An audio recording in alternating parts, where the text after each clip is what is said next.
Welcome back, everyone, for this week's episode of Booking the Territory Pro Wrestling Podcast, where this week we are talking NWA WCW from April the 19th of 1986, which was also the same night of the Crockett Cup 1986, held in New Orleans, Louisiana in the Superdome, and big time interview this week with the one and only Jim Cornette, Part 1. Doc and I spent close to an hour and a half on the phone with him last week, and very interesting discussion. I threw up a couple of teasers on the YouTube page. I also put up much of the Tim Horner discussion up for the patrons. So if you're not a patron and you can't wait till next week, go to tinyurl.com/bttpatron and sign up, and you can access that right now. Other than that, I'm sitting here. It's myself, Hardbody Harper, and Doc Turner. Doc, how you doing this week, man? Well, this has been a very tough week. I mean, if you just want to, throw it all into a blender and see how we're doing in the past 7 days, my favorite wrestler of all time is damn near about to die, and you two black son of a bitches can't walk the streets anymore. Oh, I'm waiting for Harper. That's nice. Well, you haven't introduced him yet, so why would he talk? Okay, Harper, how you doing, man? I mean, you gotta come right out the gates hard, don't you, Doc? You gotta just come on right out. Harper, what's going on, man? He already muted himself. Shit. Oh, okay. Harper will I'm be sorry, back. man. I was sitting here watching the Blue Lagoon. Remember that God almighty. Yeah. Brooke Shields looks good there, right? Wait, what is she, 14? Yeah. So what, man? So right Little, now, little. so you know what's happening right now is there's like all these people that saw, I'll listen to Jim Cornette on this show I've never heard of. And they're like, oh, well, Booking the Territory, that sounds cool. And then they've just heard a minute of us being the biggest fucking non-professional pieces of shit ever. Welcome to the show, everybody. There it goes. That's about how it works, though, right, Doc? Well, I heard something crazy today. I listened to the very first episode of Ron Fuller's Studcast, and I heard the craziest thing on that, and it wasn't any story about wrestling. They mentioned this term I'd never heard before. It was called a pre-show production meeting. I have no idea what that means. Okay. We don't do any prep for this shit, and it shows. Well, we do prep. I mean, we don't have pre-show meetings, but we do prep. Yeah. I mean, we watch the shows and we take our notes and all that good stuff, but that's all we do. So, yeah. Yeah, what do you want from me? Yeah, I mean, come on, man. What do you want from me? Yeah. From you, Shit. Mike, I want a paycheck. Well, I mean, I got to get one first before I start distributing paychecks. So, I mean, Whatever, there's your lump of coal this Christmas. How you like them apples? Jesus. Anyway, well, let's keep things moving. Like I said, we got NWA from April the 19th of 1986 up on deck, and we got part 1 with, I'm going to call him the legend Jim Cornette. And like I said, if you want some preview of what we've talked about throughout the hour and a half that we had with him last week, it's up at tinyurl.com/BTT YouTube. Subscribe to the YouTube channel, and like I said, I think I got about 4 clips up right now of the discussion that we had with Corny last week, which was a very, very good one. Doc was like a kid in a candy store, finally talking to one of his idols, man. It was a very, very entertaining discussion, and he was on his best behavior. That's the best part about it. Well, I now know how you must feel every day when you get to talk to me. Yeah, sure thing, Chief. No news of the week, no weird news of the week this week because, well, I just been busy and I didn't have time. So let's jump right on into NWA from April the 19th of 1986, sponsored by the Wrestling Palace. I want to thank our sponsor of the show, Arturo. You can find them on Facebook. Just search the Wrestling Palace. And if you're in the Dallas-Fort Worth area, go to their wrestling memorabilia store that can be found in Traders Village in Grand Prairie, Texas, and check it out. And you can contact him on Facebook too. If there's anything you ever want as far as wrestling memorabilia goes, he can probably get it for you. That said, we jump into the opening of the show with NWA, and the Road Warriors are shown winning, and so are the Midnight Express. And I guess that's just a nice little visual for us as we are on the, I don't even say the eve, but the night of the Crockett Cup, which this is a strange airing, so to say, because the Crockett Cup was literally, this is airing, at least in New Orleans, at 5:05 p.m. in the Crockett Cup, the evening session. I want to say, I wish I still had the ticket, but I want to say it kicked off at 7 o'clock. So there was going to be not really an overlap, but you couldn't watch this whole program and then head to the Superdome if you lived in New Orleans. That said, Doc, I'm going to roll right in, and Harper, I'm going to roll right into the opening promo, which is, I'll just say, our idol at this point, and it's Ric Flair, and let's see what Ric has to say on the eve of going into the Crockett Cup. Someone will walk away, 2 men will walk away with $1 million in the Jim Crockett Senior Memorial Cup. Someone's going to walk away with the NWA World Heavyweight title. Will it be this man? Again. Woo! Tell it like it is, girls! Who's the damnedest man you ever met in your entire life? Put that camera on that sign one time. Put it up one time. Slick Rick! Woo! And I want the whole world to know I got my Learjet sitting right out there at Peach City Cab. And in just about 20 minutes, I'm going to ease down the steps, Ted Turner by my side, get my limousine, ride on 85, get my Learjet, woo, and take off to New Orleans. You got it, New Orleans. If you're watching right now, I'm 42,000 feet, easing on in. Because in several hours, woo, I'm going to walk that aisle. Looking as only the nature boy can look.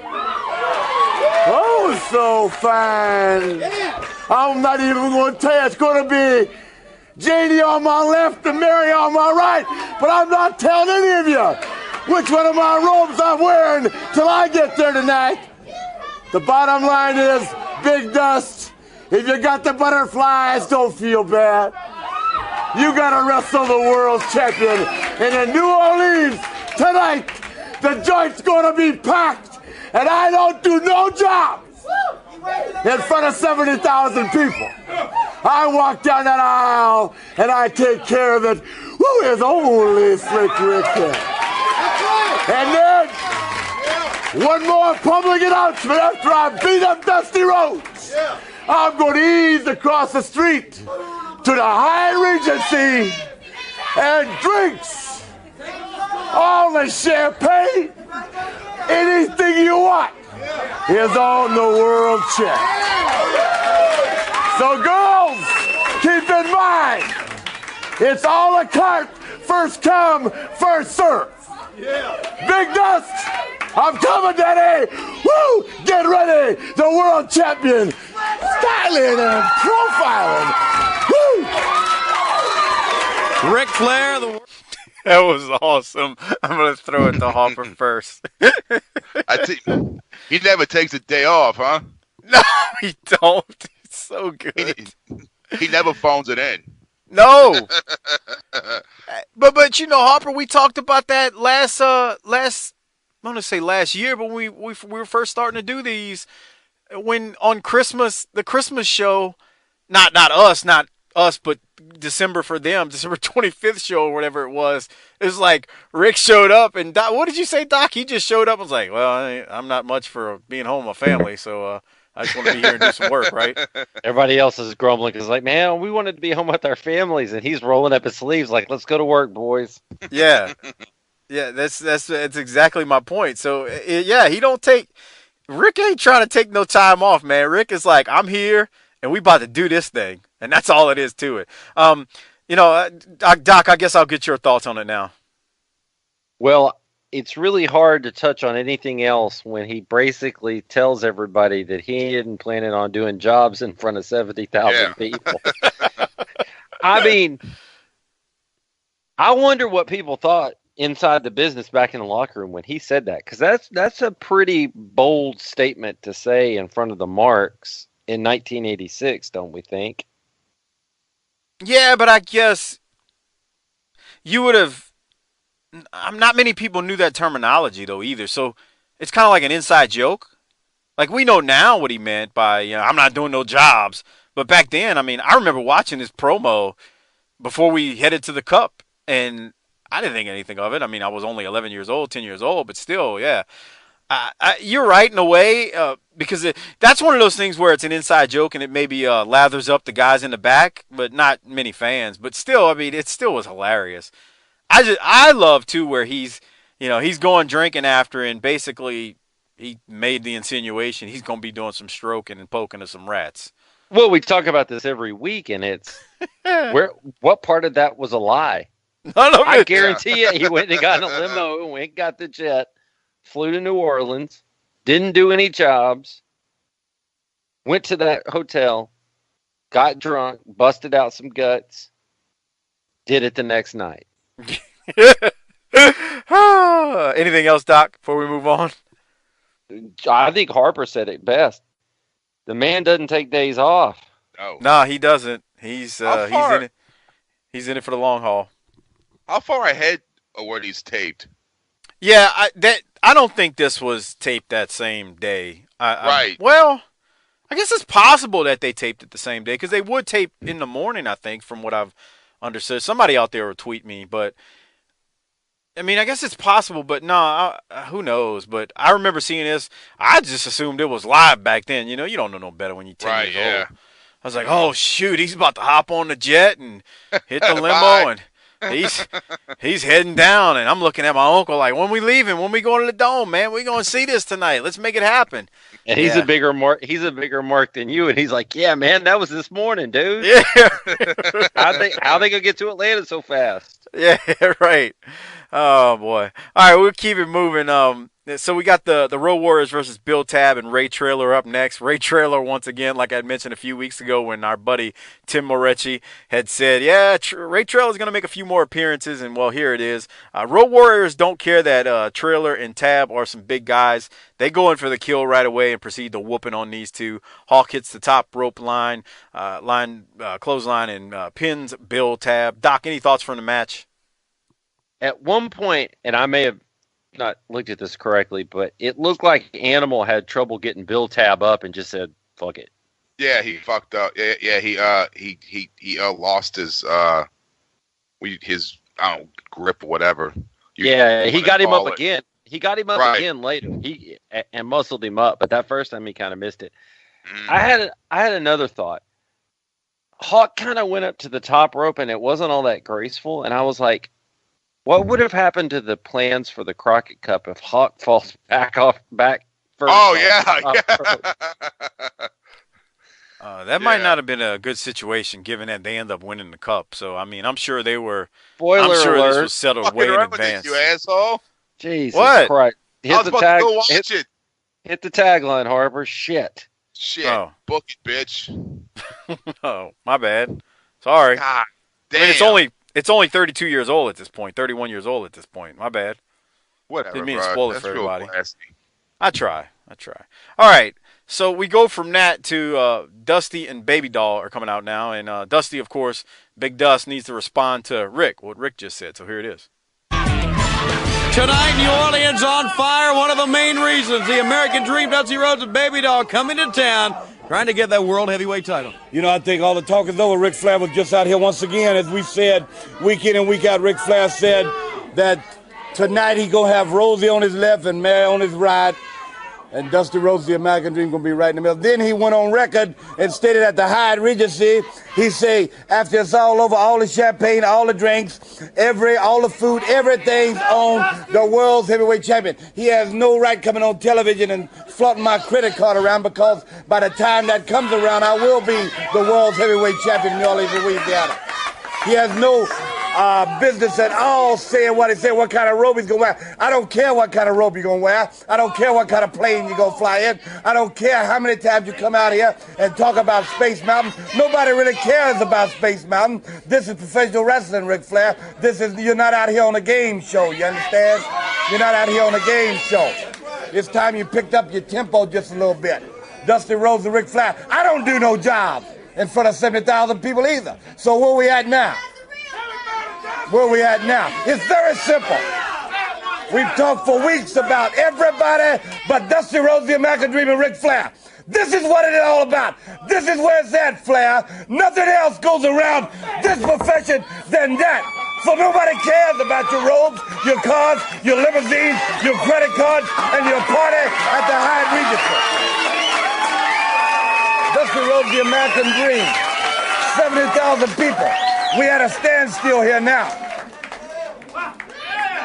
Now then, the world's title comes to me, then I'll be out here buying people champagne and baby doll new clothes, because New Orleans gonna be the place. Already on the program, Ric Flair, Dusty Rhodes. Boy, they came out firing on this first 10 minutes of Saturday night. Harper, go ahead. You go first. I think he's trying to out promote him. Yeah, I'd say safe to say. Yeah, and I love the line where he's trying to flaunt my credit card. Yeah, I like that.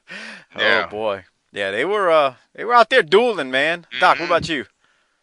Well, he doesn't do any jobs either, so I don't know how. You tell me. You were there. How did this match go? If neither one, Yeah. I could just say, I'm not working with him. Yeah, I'm not working with him either. In the middle of the ring. I mean, what are we gonna do here?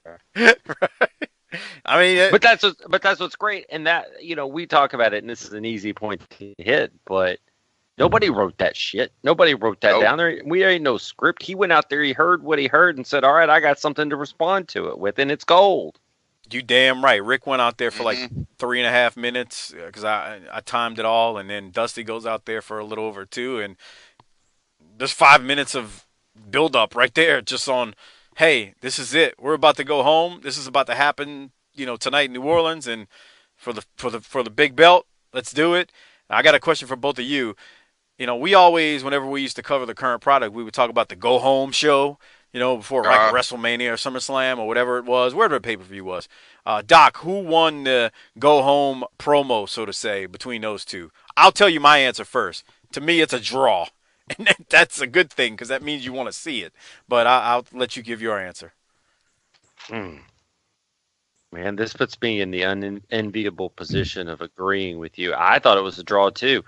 I thought that each one of them gave the promo in their style, that it was just, it's exactly what you expect from each man, and two of the best talkers in the history of the business. Yep. Harper, what you think? Come on, bro. What? How you supposed to respond to that? Agree that it's a draw? I would say if I had to pick one, I would say maybe Flair, but I mean, it's like an 8+ 100 versus an 8+ fucking 99 or whatever. Yeah. So. No, I hear you there. Yeah, good point. But again, they came out firing, man. They came out firing this week. Both of them can cut a hell of a promo, but neither one of them have seen the advanced ticket sales enough to know that there's no way 70,000 people are going in that joint tonight. You damn right about that. Maybe they just lied to both of them and told them 70,000 are going to be there, so they'd ratchet up their promos on Saturday morning. Yeah, well, they told probably. them. Well, they got a strong walk up. Nobody down there has cars anyway, so it's going to be a strong walk up. Yeah. If you base it off of the old Mid-South Superdome extravaganzas, there was always a pretty strong walk-up. I mean, it wasn't like people had credit cards in their pockets back then where you just go online and charge them or call. I mean, there was always a lot of walk-ups coming to the gate. So, yeah, I could see that. All right, so we move on from that, and next one is I don't even have the timestamp of it. I just have Jimmy Boogie Woogie Man Valiant. Doc, I'll throw it at you. Well, the last time I think we saw him, he was pretty calm and lucid and, thinking about what had just happened to him. And apparently he got back in the baggie of cocaine because, Jesus Christ, he's worked up again. He's worked up. You ain't lying. Harper, what about you?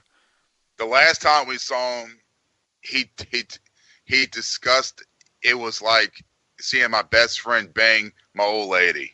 Yeah. And now he's calling him a fucking Uncle Tom. Yeah. Jesus Christ. You just say what you want back then Yeah, on TV. I guess. Oh, Boogie. Oh, man, I guess Boogie's doing some of that Better Call Saul crystal meth from Breaking Bad or something these days. We go to the next match. It's Gene Ligon versus Nighthawk. Nighthawk wins, and we'll keep it moving. Unless y'all got something. Doc, you got anything on that one? I kept it moving when that came on. I'll be honest with you. I was like, I wonder how close I can get to correct on my little phone here. I got a feeling Harper agreed too because he laughed. Yes. So then we got the Rock and Roll Express coming out, and I got that one queued up. So here it is. The Jim Crockett Senior Memorial Cup. The evening session begins tonight, 7:30 Central Time.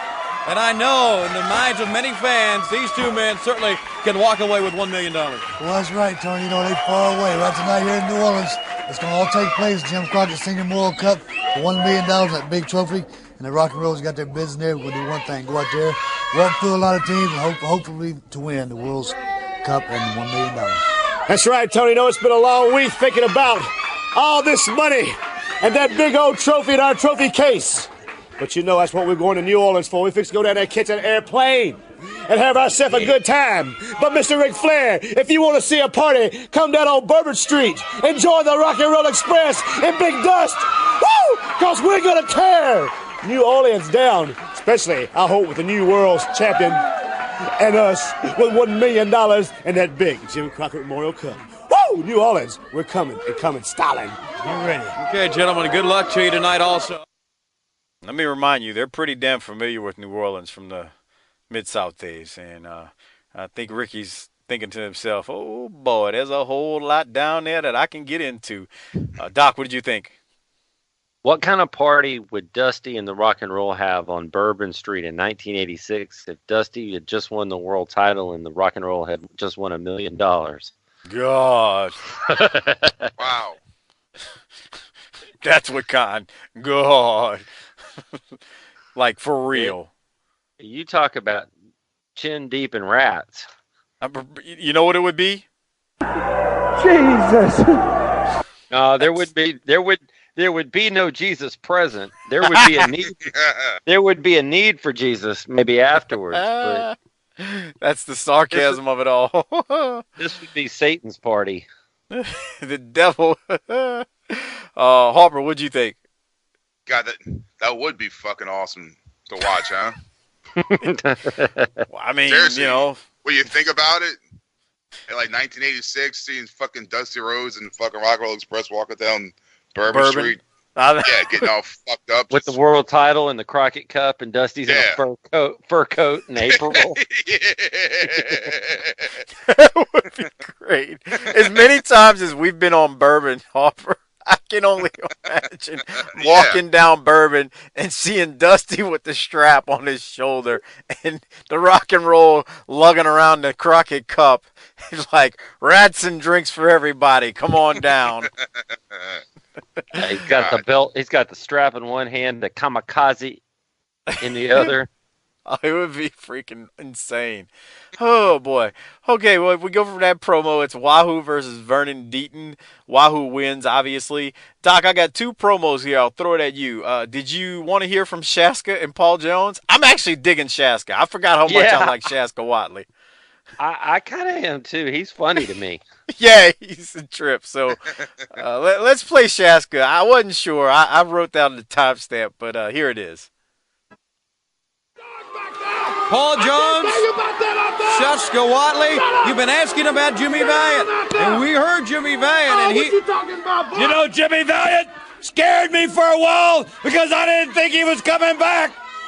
He calls me Mad Dog just because... Let me tell you something. You don't call me Mad Dog because all I'm doing... That ain't me. Well, I don't care. I'm here. Yeah. Do I have to come up with some more questions now? No, just let it fix itself. It'll play. How long till Rick dies? How about that? Wow. Hey, do you think I want this? I hope not, man. That would be a shame. I heard today that something you're about scaring me about that one, dude. I believe in justice. Injustice will be done in 86.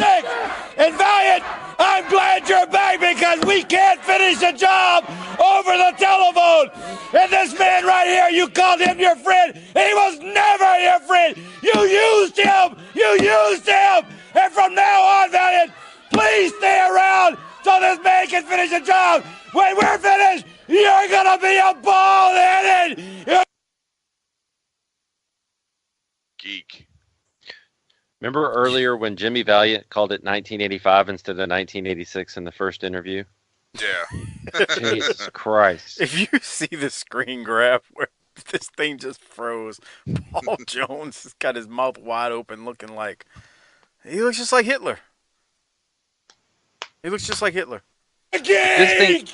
I'm gonna tell you that's right, boss. He gonna be a bald-headed geek. And the first thing in order, Jimmy Valiant, the name is Shaska.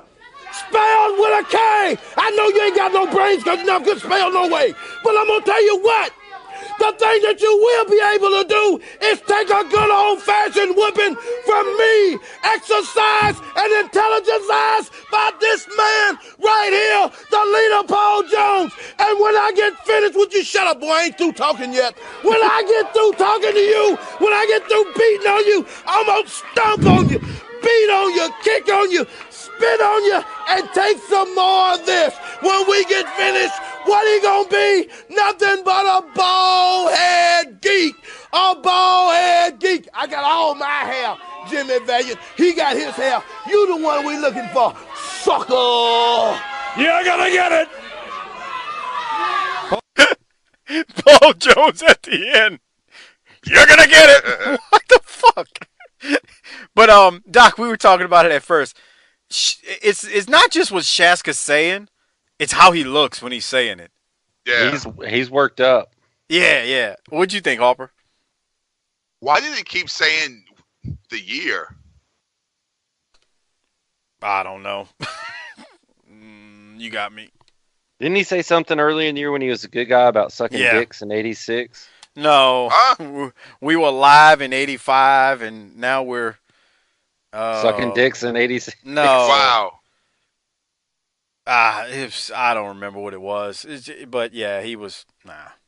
Damn, come on, Doc. I mean, come on. You got to be like that, dude? All right. Anything else, Doc, from that one? No, I mean, it's a hair versus hair. It's an old gimmick, but it kind of works every time.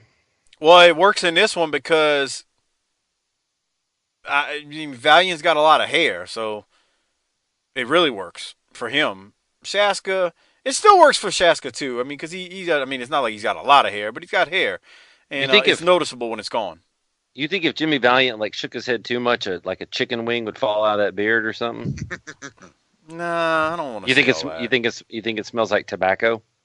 Probably. Probably smells like bad decisions. Sweat and booze and it smells like Big Mama's snatching Big Mama's what's gone sour. Yeah. Wow. It smells like Big Mama's split tail and boob sweat. That's nice. You gonna disagree?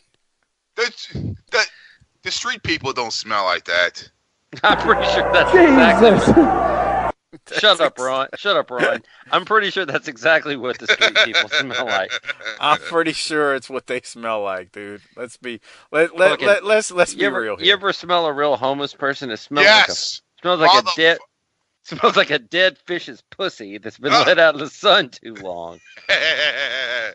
Really? Wow. Will you stop? Oh my God. Okay, let's move on. We got J.J. Dillon up next. Here is James J. Dillon, Administrative Director of TB Enterprises. I like the new look of Mr. Whatley. Paul Jones has performed a miracle. But you know, something has caught my interest. Tully Blanchard has told you a little bit earlier about a situation with Ronnie Garvin. You know, Ronnie Garvin was coming out here crying, wanting one more chance at this title, one more chance at that title. We took it upon ourselves, Mr. Anderson, Mr. Blanchard and I, to slap his wrist as a little bit of reprimand for being a little bit too pushy. Then Mr. Garvin took it upon himself to take advantage of this situation by coming out here and wrapping his fist with about 7 pounds of tape, and it looks like some evidence of plaster of Paris in there also that's dried. Now, I'm not going to stand by and allow this miscarriage of justice to take place. So I've been on the phone with Bob Gargle. They put me on hold. They shuffle. They give me this one. They give me that. I know what they're trying to do. And sometimes the wheels of justice move very slowly. But if you're persistent, and I am persistent, we will get results. So I have put the National Wrestling Alliance on notice. I'm going to give you one more week. I'm talking about next Saturday the 26th. I want some results. Either I want to see an x-ray, the hand's broke, put it in a cast, or nothing's wrong and let's take that tape off. We're not going to live with the present situation. Let's go to the ring.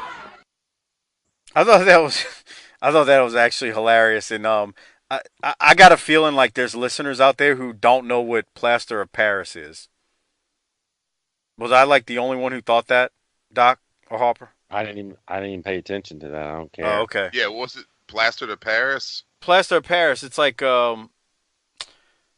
we used to do like school projects with it when I was a kid, and it's basically paper in a way, and but when you wet it and it dries, it's freaking stiff like a brick. So if you did wrap that around your hand, theoretically punch somebody with it, with some tape, you could knock their block off. And I thought that was a genius way of kind of weaving that in. But I thought JJ was real effective there. I mean, basically he's a heel manager. He's making excuses for his guy. So that's what I had. Doc, do you have anything? Yeah, I thought he came out and laid down the law. He's got a legitimate beef, it sounds like, and Bob Geigel better fucking settle this shit. Yep. Harper, what about you? He wants the results from his fucking hand. Show him the fucking results. Stop pissing around, man. Let's get this shit going. Tell us what the hell is happening here. And JJ's seeming on a weekly basis more confident in his role as the leader of the Three Horsemen. Yes, he does.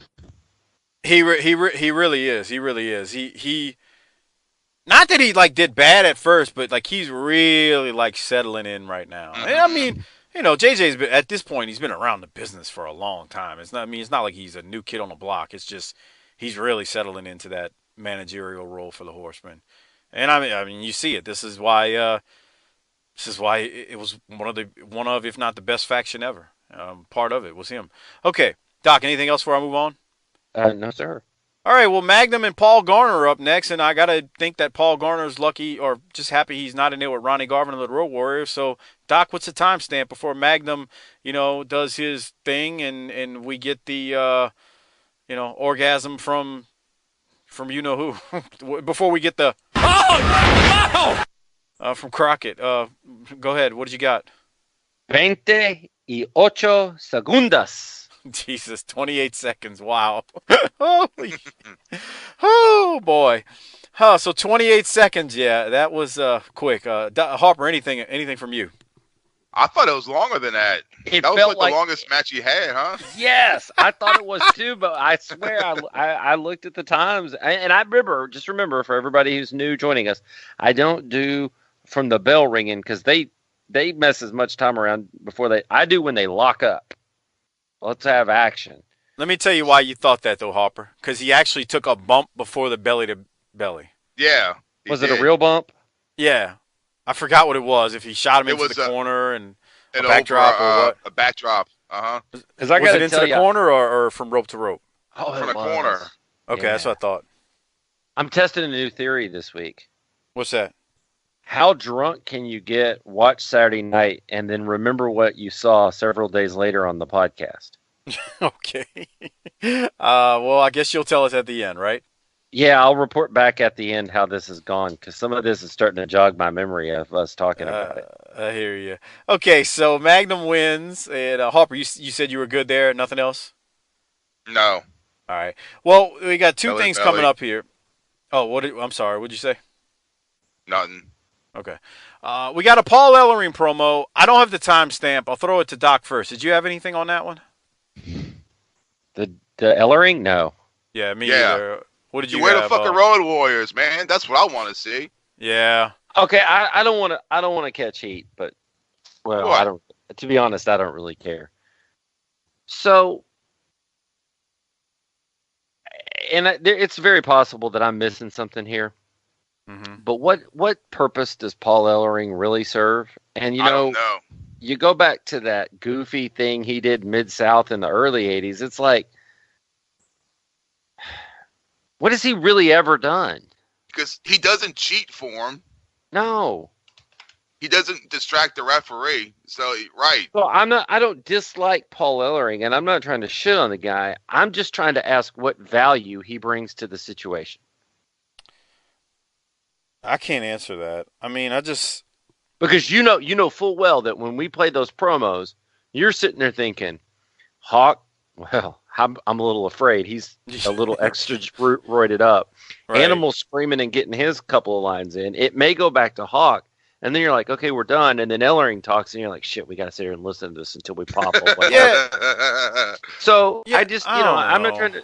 Like I said, it's possible that I'm missing something, and if one of the dudes out there in the audience wants to, write into gofuckyourself.com and tell us what we're missing about Paul Ellering, I'll be willing to listen to it maybe, or get Mike to read it and bring it on the show. But it doesn't do anything for me.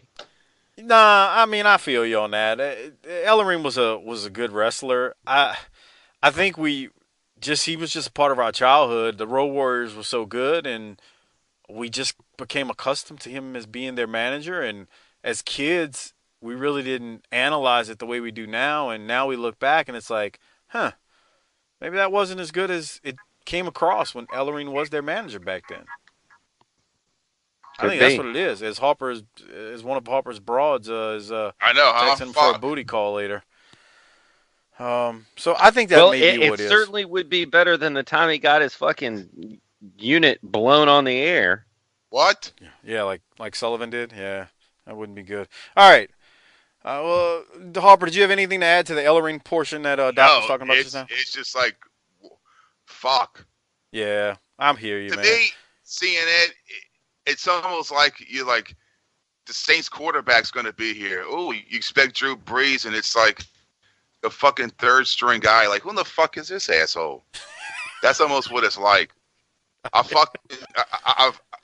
expect my goddamn Road Warriors. Yeah. I'm not disagreeing, man. I'm right there with you on that one. All right, Ellering, I said. Well, go ahead. Go ahead, Doc. I was gonna say maybe they were supposed to go out with Ellering, and they were about had only put part of the plunger in of the roids and had to sit there and wait for it to depress the rest of the plunger. That's not even true. That's just speculation. Will you stop? It's allegedly. Very much allegedly. Okay. So, clear my throat there. We go from that to Jimmy Garvin versus George South. They went 7 minutes. Garvin wins, defeats South with a brain buster. Then, Doc, did you have anything there? Just trying to figure out how in the hell I'm supposed to believe that Jimmy Garvin is going to handle Wahoo if he can't handle George South convincingly. Yeah, Harper, what about you? I like George South. He's my favorite jobber to watch. That's what Rick always said. Mm-hmm. Rick always said George South was his favorite guy to work with there too of the enhancement. Here's another one. Man, Jimmy Garvin is just wearing me out in this thing, and I loved him in World Class, but it just does not work over in the southeastern part of the United States. Shit. It's because you're basing him now. Your memories of him are better from World Class. He's never going to live up to. No. There's nothing he could do to live up to your memories of him in World Class, because I have those same memories, and I battle the same thing every week when I watch this. I'm like, I'm not saying it was bad, but it just wasn't World Class Jimmy when he's out there. Him and whatchamacallit are friggin' shampooing the dog on the Von Erich property and all that shit. It's just that was just great TV, and that's what we remember. So okay. So after that, Manny cuts a promo. It wasn't terrible. It's fine, but I don't have a timestamp. And nope. Doc, what did you think? Nope, Hopper. Nope. El Corazon de San Antonio. Oh, come on. ¿Cómo estás? Bien. I'm Brad. Okay. I mean, it was fine. I mean, it was just average at best. I mean, he's out there. They're trying to get us some FaceTime because he's in the tournament later. All right. Then we got Jimmy Garvin, and once again, a promo. I don't have the timestamp. I was like, Doc, what did you think? Boy, nobody else decided to ratchet up their game after Dusty and Rick, except for maybe Pez. You know, you got a point there. That might be it when it comes to this, because I was just kind of like, come on, Jimmy, can we ratchet it up a little? Yeah. Harper, any thoughts from you on that? No, man. I was like, come on, man. Get this shit going, damn it. Except fucking Ivan fucking hit a fucking home run. Oh boy. So if we're gonna God. if we're gonna go there, let me do the match first. So Ivan is out there at Tony Zane. Once again, Tony Zane was happy he didn't have to work with Ron Garvin or the Warriors, and they almost go 10 minutes before Ivan defeats Zane. Yeah. Decent TV match, and you know, the more I rewatch Ivan, it just like reaffirms everything I've always felt about him as a wrestler and talker. He just was very, very solid. Harper, thoughts on the match before I go to the promo? Did you hear the fans say, "Get over with it"? I didn't. It doesn't Yeah. surprise me though. You'll hear that from time to time in the jobber matches. Yeah. Maybe Tony Zane went in there and said, "I don't do jobs in front of 73 people." Yeah. Sure thing, pal. Goddamn, pal. Yeah, I don't know. Doc, your thoughts on the match before I go to the promo? Not only is Ivan great, but think about all the lesser talents than him he had to drag around as Russians throughout all his career as a Russian. That's true.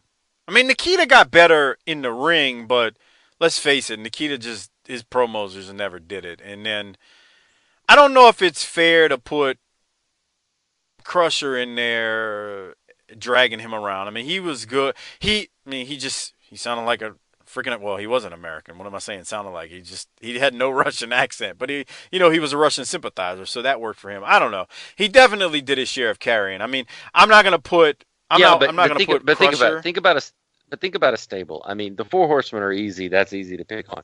Look at the Freebirds, though. Nobody had to carry the weight there. Hayes could talk. Gordy could go. Roberts could get heat.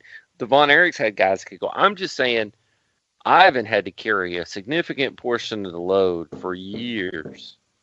Yeah, that's true. Especially in Smoky Mountain with Vladimir. Oh, God. We should ask Jim that when we had him on. Where the hell did you find that guy? All right. Call him up. Well, he did promise he wouldn't take as long next time. He did promise that to us, so that was the good news of it. All right. So, Doc, I'm sorry. Anything else from the match, Harper? No. You tell you, out of all the guys, he seems to give the jobbers the most stuff. He sure does. He sure does. Every week, week in and week out, he does. Yep, I agree.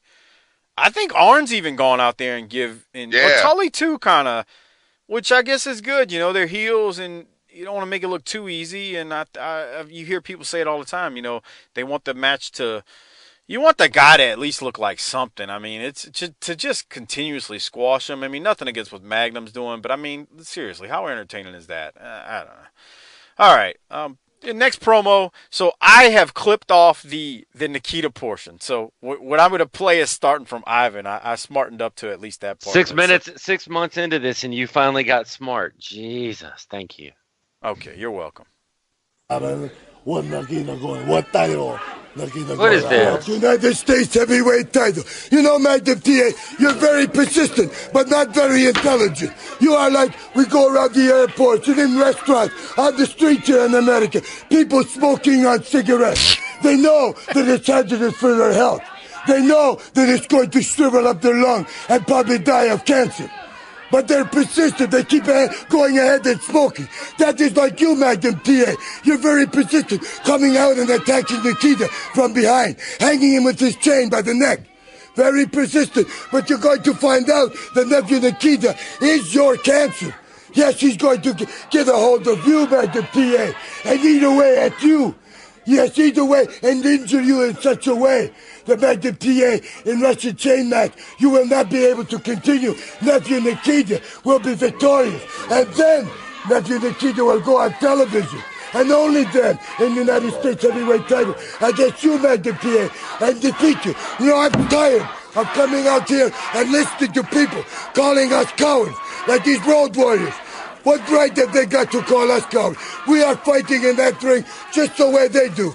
They don't give no quarter, as you say in America, and they ask none. That is the same with us.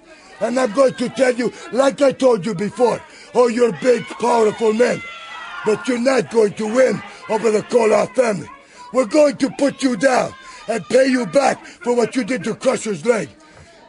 And we're going to leave enough left for Crusher Khrushchev himself to tear apart in your body. Uncle Lemon, in all these roadway career wrestling, who only team to hurt them, Uncle Lemon? The Koloff family, Road Warrior, Magnum TA, in the time you are going down.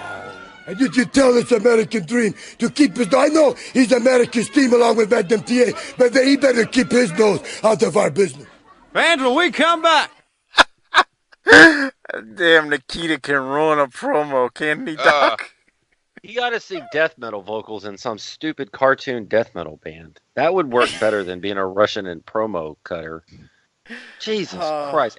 And Ivan needs to butt out. If I want to smoke cigarettes or do whatever I want to do, I will. I don't need you telling me how to live. You're the one that's dead, Ivan, not me. Oh, That's nice. that was excellent the way he weaved in that like analogy of the smoking. I thought that was like fabulous. I was like, damn, that was really, really good. Good stuff there. Harper, go ahead. I'll let you chime in. That shit was great. When I heard the smoking shit, I was like, wait, where's he going with this? Yeah. Whoa. What do we have here? What do we have here? Yeah, he tied it into the persistence, and he's like, it's a smoker that's always persistent about smoking, even though they know it's bad for him. That was beautiful. Yes, man. that shit was great. Yeah, man. So Ivan brought his A game for sure. Thank God. Yes. Doc, anything else before I move on? Here's a question, and as we think to the summertime, does Crusher ever come back, or does he just decide to move on? Or he does? No, he's coming back. He'll be back soon. Okay. It's it's not far off from what I remember. I haven't watched ahead, but it's close. He's close to coming back. Well, eventually he has to move over and be Crusher Smash or whatever, Crusher Crush. Yeah. In No, Demolition.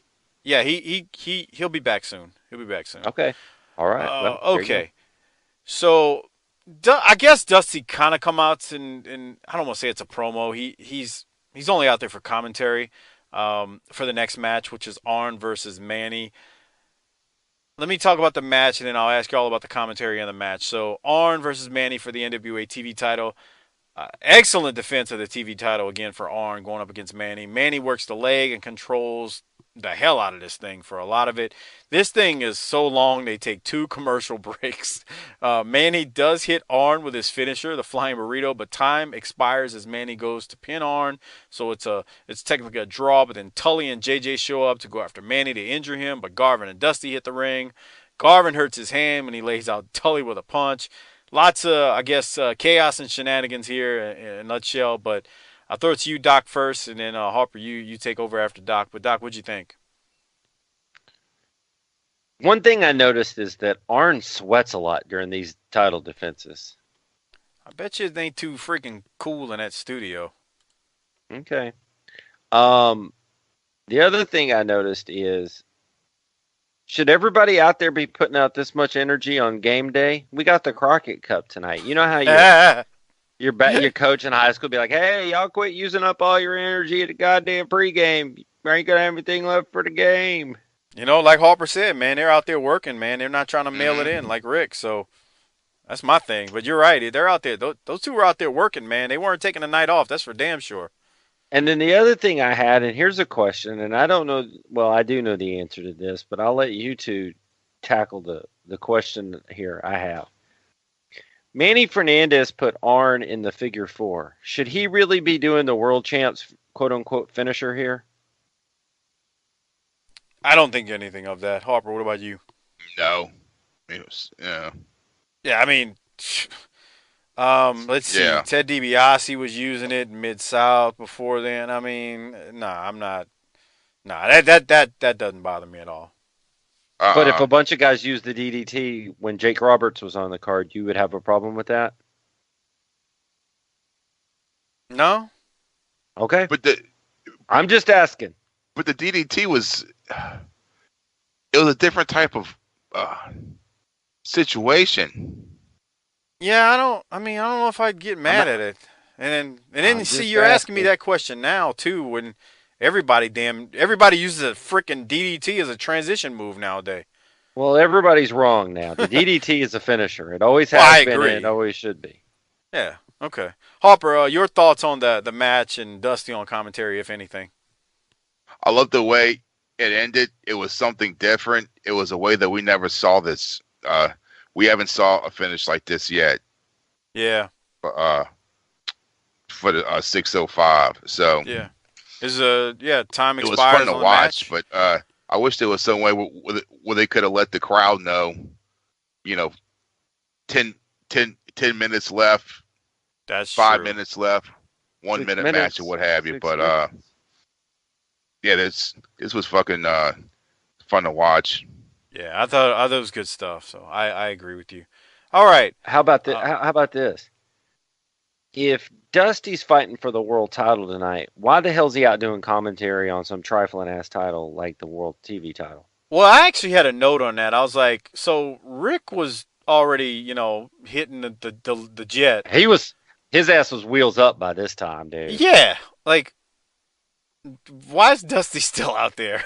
It's like, dude, will you get on the plane and get down there too? All these promo. This show has been sucking a big fat dick since the Stardust been out. Let me go back out.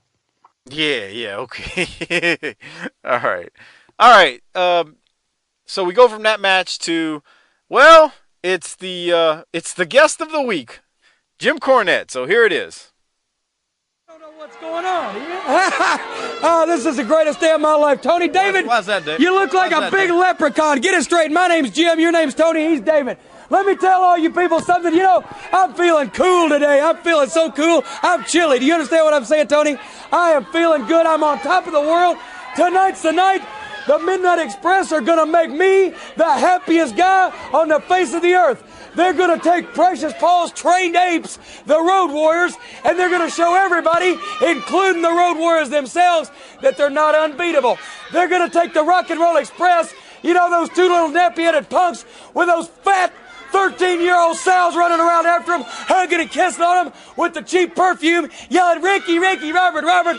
They're going to take them, and they are going to take away the most prestigious prize in professional wrestling, the Jim Crockett Sr. Memorial Cup, and then they're going to outlast all other international competition, and they're going to win that thing just for me and just for Mama. And that's going to make me and her the two happiest people on the face of the earth. And speaking of my mother, every week she sends me my mail from home, right? Well, last week I got a big package, and involved in it was a real big brown manila envelope. You people, I'm sure, know what that means. Manila. And inside was a contract for the Midnight Express to wrestle America's team, Dusty Rhodes and Magnum TA. One of the top teams in the world. Well, now let me ask you one question, though, Tony. Have they ever teamed up? Have they ever been in the ring as a team before? They come out here and they do their interviews together because Magnum don't know what his opinion is till Dusty tells it to him, but I've never seen him get in the ring. Oh, shut up. You know it's true. Let me tell you something. The Midnight Express are the best synchronized tag team in professional wrestling. They complement each other. They move together just like a Swiss watch. And Dusty and Magnum, obviously, they got this big thing about being buddy-buddy, but they don't like to get in the ring and prove how good they are very often. So I tell you what, Dusty and Magnum, I sent the contract back to Mother. She shipped it through to the lawyers. They're sending it back to you. The Midnight Express will get in the ring with you, and you know what's going to happen. What? Dusty's going to be over there throwing all them bionic elbows. He might hit the ring post. He might hit the turnbuckle. Magnum's going to be over there belly and the referee. Maybe hitting a couple of girls in the audience. And the Midnight Express is going to be doing what they do best. Tag team wrestling. Dusty and Magnum, you're just like the Road Warriors. You're just like the Rock and Roll Express. You're big names, but you're a myth. You are not the greatest team in professional wrestling. The Midnight Express is. The Rock and Roll Express were unbeatable, and we beat them. The Road Warriors are considered unbeatable. We're fixed to beat them. Dusty and Magnum, you're the only other team left that everybody thinks, including all these idiots in the audience, that can't nobody take. And we're fixed to whip you too. What do they call that, Tony? A hat trick? Three of the most unbeatable teams ever in professional wrestling going down to the greatest tag team that has ever been. The world champions, Loverboy Dennis and Beautiful Bobby, the Midnight Express. Doc, could you hear that just now? What? The promo. Yeah. Okay, Harper saying he couldn't hear it. Go ahead. I'll conference him back in if that's what it is. Sure. I just think it's really neat that the guy who made fun of fat 13-year-old girls in this interview is the same guy who, unless you edited it out of tonight's proceedings, is going to ask you why you treat me so poorly. I didn't edit it out. His exact words So was, Doc, again- why does he browbeat you? Right. So me and Jim are now buddies. We go down to the Golden Corral. Fuck Star Maker. It's me and Corny on the hangout tip now. Yeah. Again, I thought the line that got me was when he said, Magnum TA doesn't know what to think until Dusty tells him. God, that was beautiful. And I wonder how much heat. You know, there's some truth. You know, they said there's a little bit of truth in every joke, and there's a little bit of truth in the jabs. What the hell? There's a little bit of truth in the jabs. There's a lot of guys who come out and make a comment about Magnum short matches and Dusty not working on TV. Yeah, I thought to myself as soon as he said it, I was like, huh. That was really good. I mean, but then he was also making fun of the rock and roll. Arn said it. Arn said, I'm going to come out and do what Dusty Rhodes would never do. I'm going to defend this belt on TV because it's the TV title. So I just wonder, there's enough people saying it that if there was some legitimate, like, passive-aggressive or some, like, subconscious heat about them not having to wrestle on the TV. All right, so we go from the Cornette promo to Midnight Express versus Art Pritz and Bob Pearson. Condrey hits Pearson with his finisher, and the Midnight Express get the win. Doc, I'll throw it to you. Thoughts on the match, if you had anything out of the ordinary, I should say. Is this Bob Pearson's first appearance on our TV screen? It might be. Not that you say that, because I'm trying to remember if I've really had recollection as him, and he looks like he needs to be teaching school somewhere, like a biology teacher of some sort. Yeah, that's crazy. Where they find these guys? Who knows? He's definitely got a strange look to himself. Harper, what did you have from the match, if anything? It's just it was your typical Midnight Express match. Jump off the ropes, kick the shit out of them. 1, 2, 3. It's over with. Pretty much. Doc, anything else from the match? Just Corny did a Dusty impersonation on the color commentary there for a minute. Oh, Corny. All right, so we go from that to I'm not going to play. Let me say this before I play the Tully and JJ promo. So there is a Ronnie Garvin promo. I don't have the timestamp. It was okay, not a home run. And then, you know what, I will play the Tully and JJ promo, and then we'll talk about the Garvin match. Oh yeah, you definitely need to play the Tully and JJ. Yeah. Here that is. So let me get that one queued up, and here it is. Tully Blanchard Enterprises and had the attention of Dusty Rhodes for a couple of minutes there, didn't you? I don't even want to discuss that at this point because I think we deserve full attention at this moment to the situation at hand. I want the camera to take a good close look at the face of the National Heavyweight Champion, Mr. Tully Blanchard, because I want to make a couple points. Number one, you can see that this man has suffered tremendous physical punishment. And this is a very, very handsome individual. Women waiting outside arenas all over the world, and I have very mixed emotions at this moment to even have to talk about this. But this is a man that went through an I quit match. Never said he quit, number one.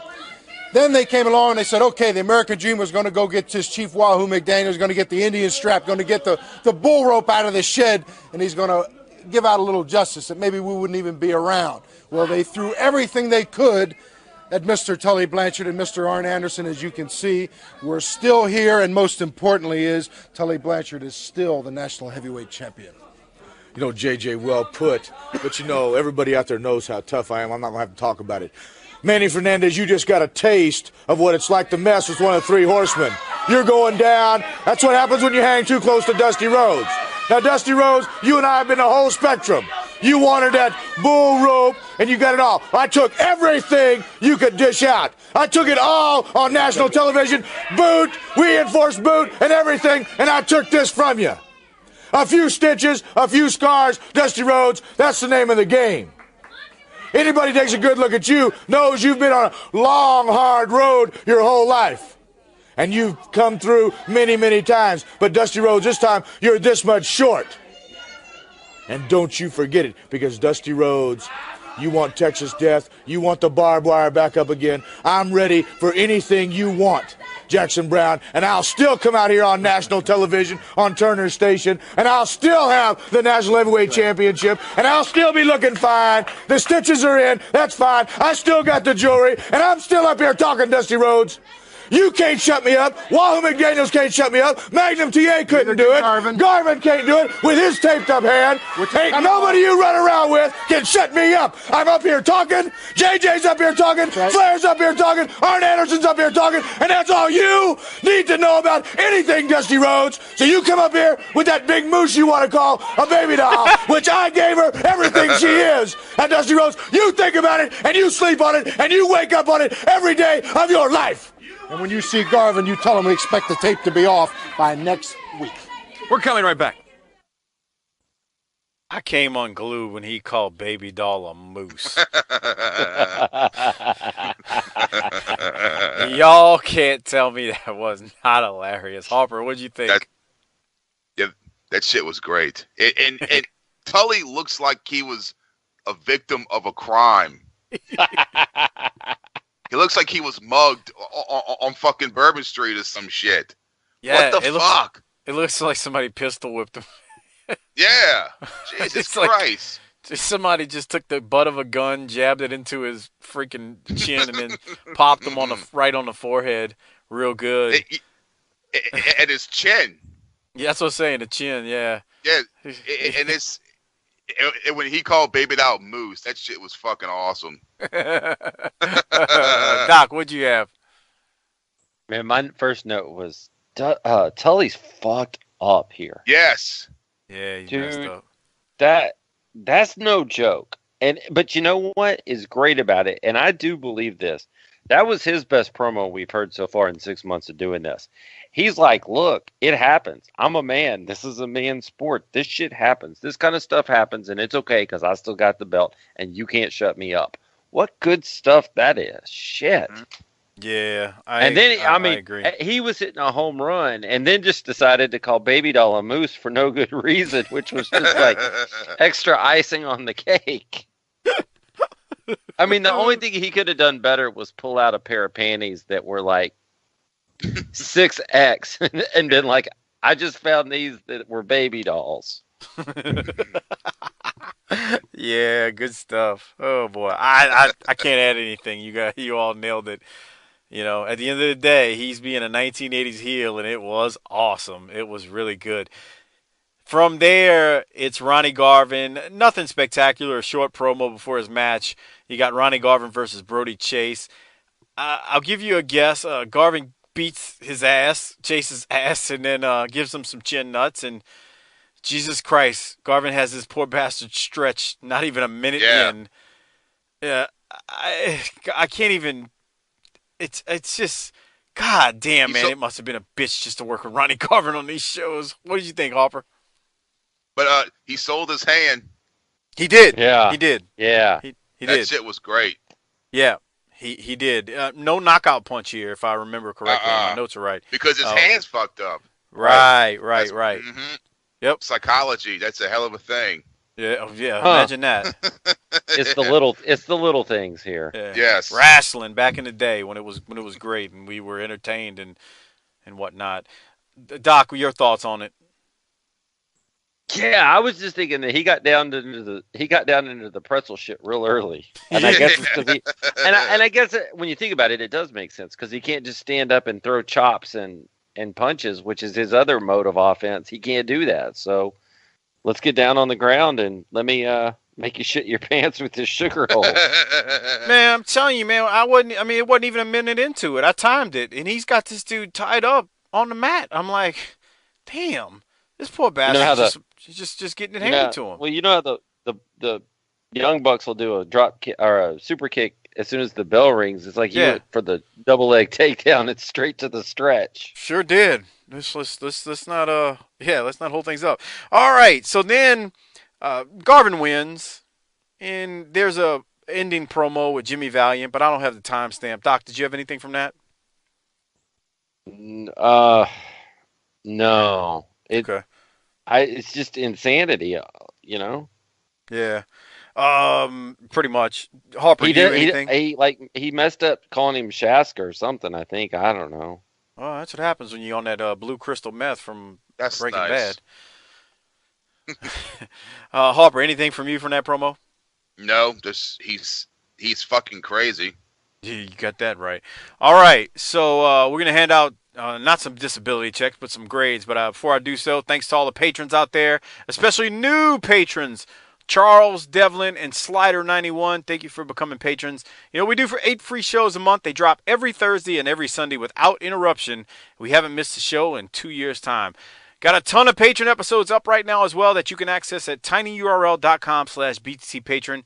It's a great way to support the show on an ongoing basis, and I would appreciate it if you would definitely do so. I do a lot of editing and whatnot on this show once it's over. Doc and Harper put a lot of time into it with notes, so do I, and I appreciate it. You can also appear on the show and cut a promo on myself, Doc Turner, or Harper, or whatever else you want to talk about when you do come on. Leave me alone.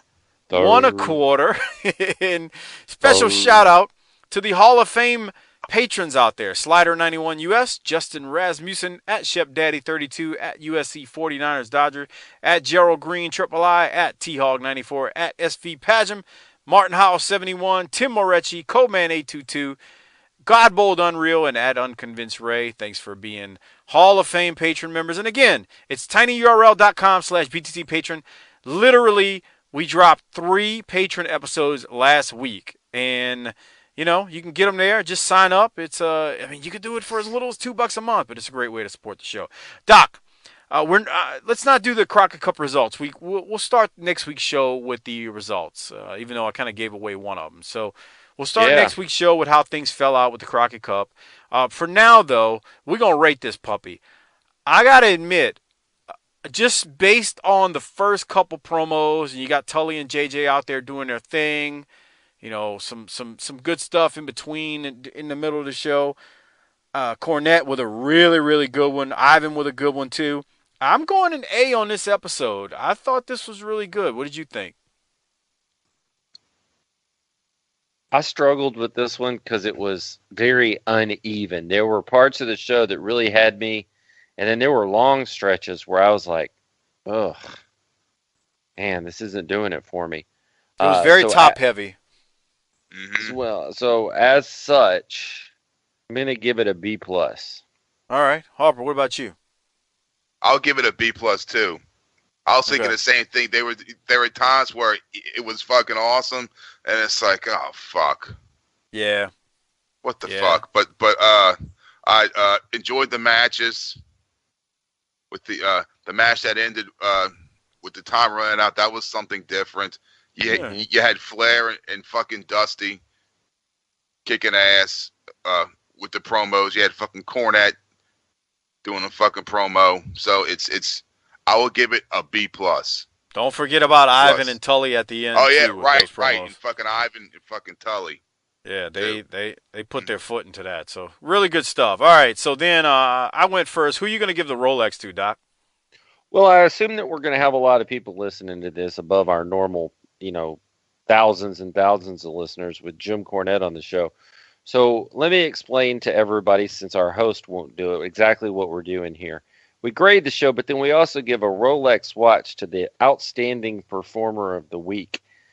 boy, it's really hard to deviate here and go away from Rick, who's in the in the hospital right now, or Dusty, who cut a great promo. But I'm going to give mine to Arn Anderson for doing the time limit draw and really, really giving a lot of the offense to Manny Fernandez for that time limit draw.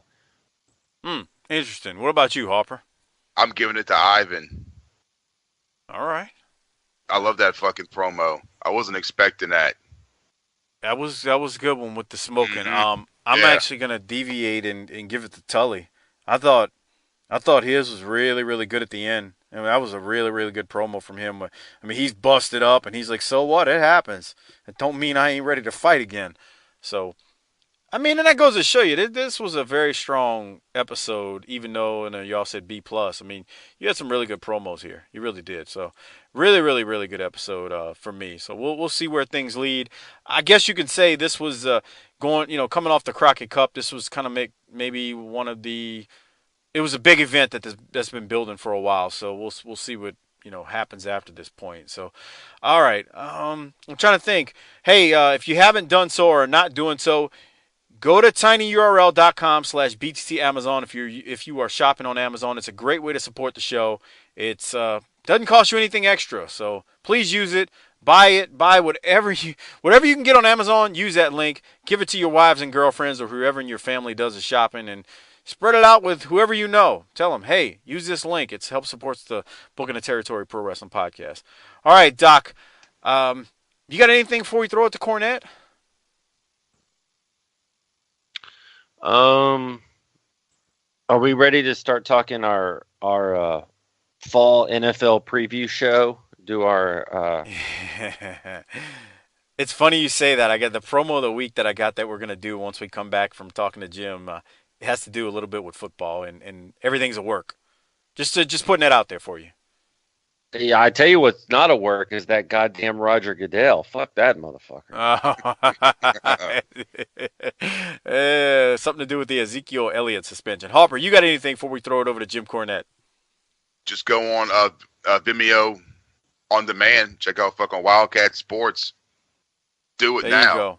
Sign up. Fucking it ain't better. that hard. It's like 5 cans of Spam, right? It ain't that hard. I mean, pretty much, man. Come on, man. It ain't that fucking hard, guys. It ain't that fucking hard, guys. We ain't building a rocket. We're getting guys over in a fake fucking business. Doc, the more I listen to that, the more I think he might have been getting a blowjob when he said those words. Yeah, I just assume that he's either smoking a bowl or getting a blowjob at all times when he's on the air. But I listen every week, so apparently that kind of thing entertains me, I guess. Yeah. Much respect to Kevin Sullivan. We're poking fun. All right. So we'll be back to close things out. We got a promo of the week coming up. But I want to just say this. If anyone is out there and they're listening to this for the first time, please subscribe to the show. Write us a 5-star review on iTunes. We definitely would appreciate it. And subscribe wherever you get your podcast from, whether it's Podbean, Stitcher, Podcast Addict, TuneIn Radio. We definitely would appreciate it. This is part 1 of 3 that Doc and I spent talking to Jim Cornette. The first part, he talks about JYD and how JYD was in the building and did work the shows for Smoky Mountain, but he is not on any of the pilot episodes because the tape didn't roll during JYD's matches, and he talks about what that was about in relation to Rick Rubin. He also gets into why Bob Caudle eventually exited as a member of the announced team in Smoky Mountain Wrestling, so there's that. And we get a little bit into, I think at the beginning we talked about the Beat the Champ TV title and its inception and how that all came to be, along with Tracy Smothers in Smoky Mountain Wrestling. So all that in part 1. And let me just say this and sell it up a little bit bigger than even you did. At the end of the conversation of part 3, and I don't know if you're leaving this in or not, but Jim Cornette told you, and more importantly, me, that we asked a bunch of questions that made him think about stuff he hadn't thought about in years, and that we were digging for information that a lot of other people hadn't got him to think about or answer yet. So some of this stuff in the next couple of weeks is stuff he has not answered on the drive-thru or hasn't talked about on the experience. So this will be good listening over the next couple of weeks, and you're welcome in advance. Oh, yeah. No, Doc's not lying, and I did not edit that out of part 3 when it airs in a couple of weeks. Jim did tell us that. He said, man, y'all, you guys have asked me things that no one's asked me before, and, I don't want to oversell next week. This week will get you primed up. Next week with Tim Horner will really get your engine running. Other than that, for right now, we're going to throw it over to part 1 with the one and only Jim Cornette. Had a great time. I hope you enjoy. Harper, hit the tagline and get us over to Jim Cornette now. Book it, bitch.